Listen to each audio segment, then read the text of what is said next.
Hey guys, welcome to the shop. Today's video we're just going to talk briefly about this Winchester Model 94 that came in for just a quick tune-up.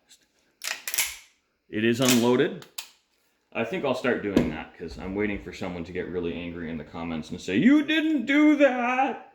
So that's what we'll do from now on. This came in, it was missing a front sight hood. Unfortunately, I could not find an original front sight hood in reasonable condition for a reasonable price.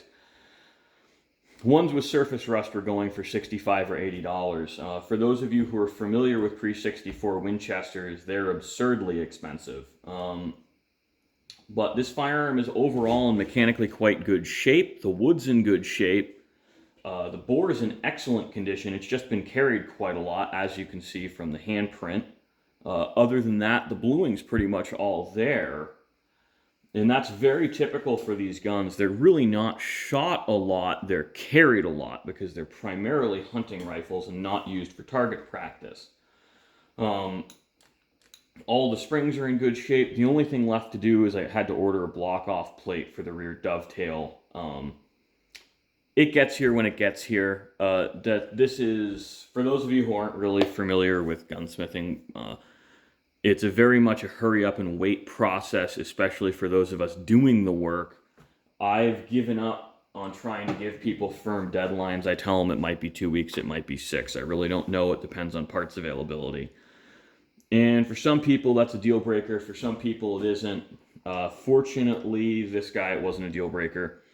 And I think we're going to get him in and out of here in 3 weeks. I'm recording this on a Wednesday. The parts for that dovetail should be here on a Friday. I'll just knock those in and give him a call and say, "Hey, your gun's done." And he'll be happy, I hope. And, you know, these are really nice firearms. Like this came in again, good mechanical condition. It unfortunately had a little bit of a split. Where is it? Right here on the wrist. This is one of the most common points where they split. And a lot of it has to do with this screw coming loose. So this wasn't a huge deal, and this is, again, not a high round count gun. Particularly, this is an older gentleman who bought this exclusively for hunting. So I glued this back on, I pried it apart, degreased it, put a little glue in there, and called it a day. I don't want to go crazy on fixing all of the scratches and cracks that are starting, because that was outside of our scope of work, and I had a discussion with him. It's just the most unstable one I did choose to repair because I don't think it's actually really going to add any cost to this job because I was going to be in here anyway cleaning and oiling it. So all I had to do was, again, drip some glue in there and clamp it. Very small repair. And I always do stuff like that for guns, like really anything that comes in with a similar crack, because boy, is that customer going to be pissed the first time he shoots it and that comes flying off.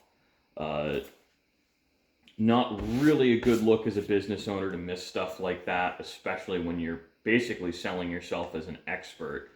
And I quite like these Winchester 70s. I think, and this is really unique to most of this style lever guns, is your locking surface is actually at the rear.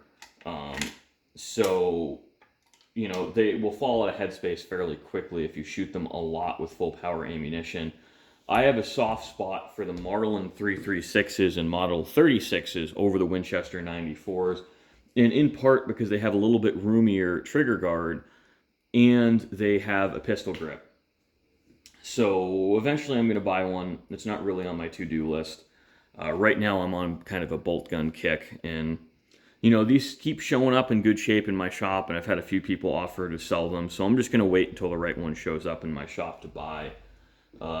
So thanks for watching, guys. I hope you enjoyed. This is just a little bit of a quick overview on, you know, one of the other guns we do here. I'm going to try and do a weekly video as time allows on just one gun that came through the shop that week. Because with YouTube content and everything else, it's really gotten hard for me to set up the camera, take my shots, set up the camera, take my shots for really in-depth machining. So I think we're going to transition to one-take, one-shot videos like this, where you're going to hear me and ah, but we're going to try and communicate something interesting and just show you some cool stuff that's out there. And, you know, really, this is just for fun. I think these are cool. It's definitely interesting talking about them, and someone in the comments always pipes in with a cool story.